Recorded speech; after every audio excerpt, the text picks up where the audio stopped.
Guatemala. Why should you care about Guatemala? And why am I going to give you homework to go do about Guatemala? This is important stuff. What we have in Guatemala, which has always been a close ally of the United States, always been a good friend, is really a hemispheric crisis. This is a soft coup going on in Guatemala. And it's an alliance between, get ready, get your scorecard out because you got to pay close attention on this one. On the left, you've got the former ambassador, the Obama ambassador to Guatemala, a guy named Robinson, who's still kind of floating around the picture down there. Even though he's out of office, he's still a presence there. This guy Robinson. You've got Soros operatives, various Soros front groups running around doing mischief. You've got a left-wing homegrown attorney general who was leveraged into position there. She has her own agenda and is seeking to consolidate power. And then the last piece of the puzzle, if I talk about Soros, what do I have to talk about? The United Nations. You've got this UN commissioner, a guy by the name of Velasquez, who's actually a Colombian who's been appointed into this commissioner position where he oversees supposedly public corruption issues. You've got this weird alliance, Obama holdovers in the embassy, the former ambassador, Soros people, this left-wing attorney general, and then this UN overlord character, Velasquez.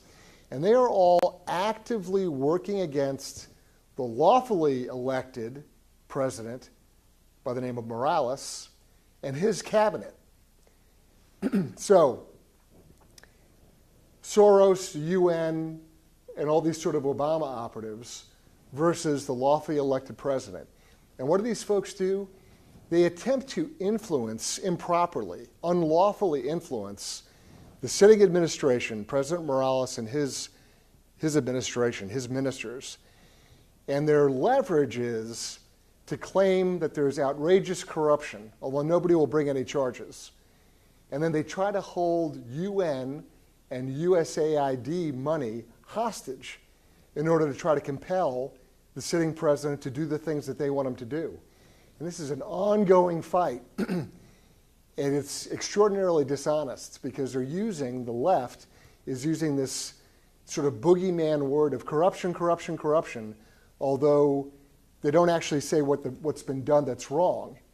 And so there's a left-wing agenda being carried out against a lawfully elected government in a way that really seeks to undermine and destabilize not just the government, but the country itself. This is a classic soft coup. It's ongoing. I'd like you to go back and do a little research and find out this cast of characters that I've been talking about, whether it's former Ambassador Robinson, whether it's this UN official by the name of Velasquez, the current Attorney General. Look at the Soros involvement in Guatemala.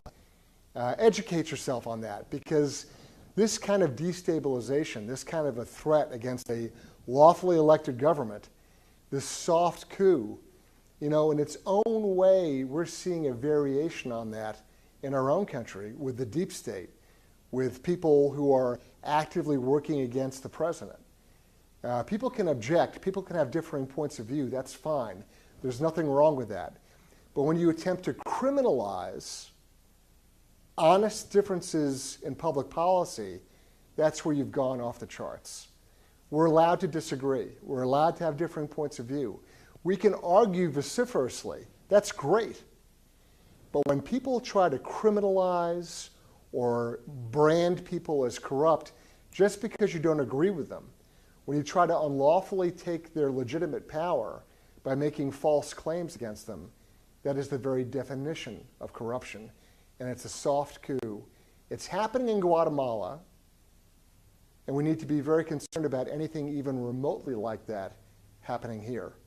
So you've got your homework assignment. Go get smart on Guatemala because it's our backyard, it's our ally, and you should be interested in it because it points to larger questions and issues. It points to things at the United Nations. It points to things regarding Soros. Even Hillary Clinton has an office in Guatemala. Think about that. What is she doing down there? So that's your homework assignment. You need to go out there and start doing research. I'm going to charge you with that today. And I look forward to talking to you again next week. I'm Chris Farrell on Watch.